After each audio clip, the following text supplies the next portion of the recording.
Buenas noches, licenciado. Buenas noches, compañeros. El tema del que vamos a hablar hoy es los procedimientos analíticos de auditoría financiera.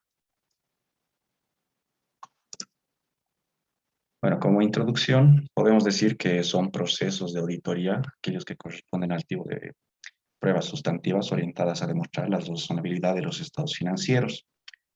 Dentro de esto, podemos hacer mención a que las pruebas sustantivas deben evaluar aquellos rubros y afirmaciones sobre los estados financieros que son la base con los que se va a trabajar.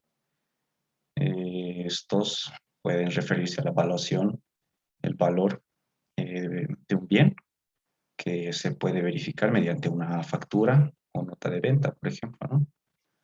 La integridad del mismo bien, ¿no? Que esté correctamente registrado y de manera íntegra.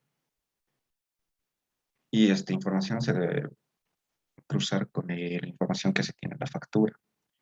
La propiedad, por ejemplo, de un bien tiene que tener todos los documentos necesarios que nos permitan tener el conocimiento de que este bien es de la empresa. En la exposición, bueno, va a estar reflejada en los estados financieros. La existencia se probará con una verificación física y también se debe comprobar que este bien sea de uso de la empresa y que sea para el funcionamiento también, ¿no? Bueno, todo esto está para demostrar la razonabilidad de los estados financieros ya mencionados antes. También se debe obtener evidencia de esto, la cual debe ser competente, suficiente y relevante.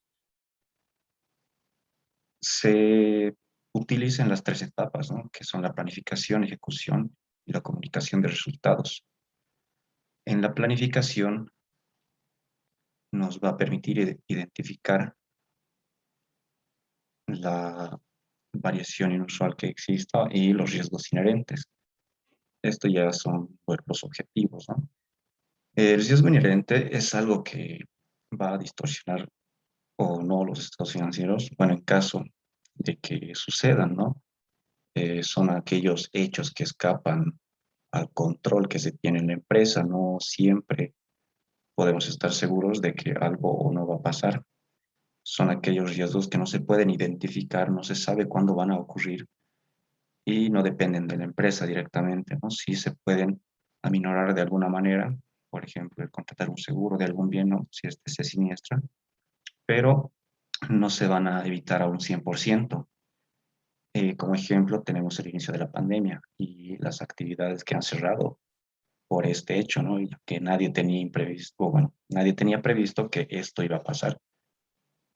Entonces, así muchas empresas han quebrado, incluso han tenido que cerrar. También dentro de la planificación se va a determinar la naturaleza, el objetivo y alcance de auditoría. Como lo conocemos, es el NOA. Y pues, por naturaleza nos referimos al tipo de procedimiento que se va a llevar a cabo para determinar los estados, bueno, la razonabilidad de los estados financieros. Como objetivo se va a tener el hecho de emitir una opinión sobre los estados financieros y el alcance va a determinar el límite y los parámetros que va a tener la auditoría, ya que los estados financieros en una empresa son amplios y no se van a poder revisar al 100%. Bueno, como objetivo en la etapa de ejecución, tenemos el de validar la información de los estados financieros apoyándonos en las pruebas de cumplimiento. Estas pruebas de cumplimiento hacen alusión a lo que es los atributos del control interno y los procesos administrativos que existen en una empresa. Eh, Entre estos, creo que el más importante sería la adecuada segregación de funciones, ya que esta segregación de funciones va a hacerse cargo, ¿no? De la separación de las responsabilidades de las diversas actividades que intervienen en la elaboración de estados financieros Y también va a incluir esto que son las autorizaciones sobre los mismos, ¿no? Registros de transacciones y también el mantenimiento de custodia de los activos que se tenga dentro de la empresa. Teníamos como ejemplo que un arqueo de caja no lo puede realizar el mismo cajero. Tendría que ser el contador como tal o algún encargado del área para que se lleve a cabo esto. Bueno, en la comunicación de resultados se tiene como objetivo pues revisar estos mismos estados financieros ya mencionados antes, ¿no? Y para posteriormente emitir una opinión pertinente que se divide en dos informes, una la que es la opinión del auditor y otra que es la carta de control interno. En la opinión del auditor podemos encontrar 4 casos. Debemos mencionar que esta opinión del auditor nos dará a conocer los aspectos más relevantes sobre la razonabilidad de los estados financieros.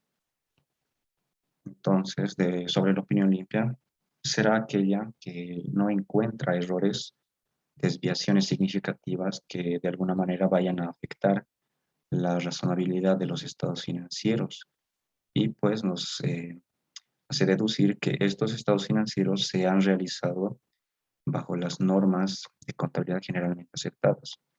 Pueden existir errores en este tipo de opinión, pero estos no son significativos ni materiales.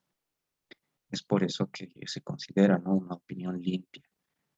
Eh, Cabe mencionar que ningún tipo de empresa va a tener una adecuada contabilidad, o sea, al 100%, ¿no? Siempre va a estar con algún error, aunque sea muy mínimo. Y bueno, en resumen, o sea, no hay una empresa perfecta en ese aspecto, ¿no? La opinión con salvedad es aquella en la que sí existen errores o desviaciones que superan el nivel de materialidad. Sin embargo, esto no va a ser como unos errores, no sé, demasiado significativos, ¿no? Como ya mencioné. Bueno, en conjunto, los estados financieros, pese a estas salvedades, ¿no?, o errores que se han encontrado, van a ser todavía razonables dentro de lo que cabe, excepto por esas salvedades halladas. Como ejemplo, podemos decir que la empresa tiene un monto de dinero X en el banco, pero en el extracto nos sale un monto, ¿no?, que no corresponde. Pero puede ser mínima la variación, no debería ser tan excedente, hablando de, no sé, miles o millones, no debería ser el caso. Lo mismo pasaría en inventarios, ¿no?, que no se tiene la misma existencia, pero no es mucha la variación en cuanto a cantidad o valor en todo caso. O en materiales, en almacenes también sería el mismo caso. La opinión negativa, bueno, es la que evidencia que los estados financieros están afectados por muchas salvedades, ya sea en el robo del activo, el pasivo o el patrimonio, que, bueno, nos da a entender que estos estados financieros no se han elaborado conforme a la normativa contable y, pues, en este caso se debe demostrar las salvedades por las que se está generando este tipo de opinión. La abstención de opinión es cuando el auditor no puede acceder a la información, no ha podido ejecutar el proceso de auditoría por este hecho y, bueno, es porque también se le ha limitado la información, ¿no? Y uno no puede dar una opinión sobre algo de lo que no tiene conocimiento. En la carta de control interno se puede tocar estos 3 puntos, es el segundo informe que nos dan, que serían las observaciones, las recomendaciones y falencias. Esto se va a dar cuando se encuentra alguna situación que genere un impacto económico en la empresa.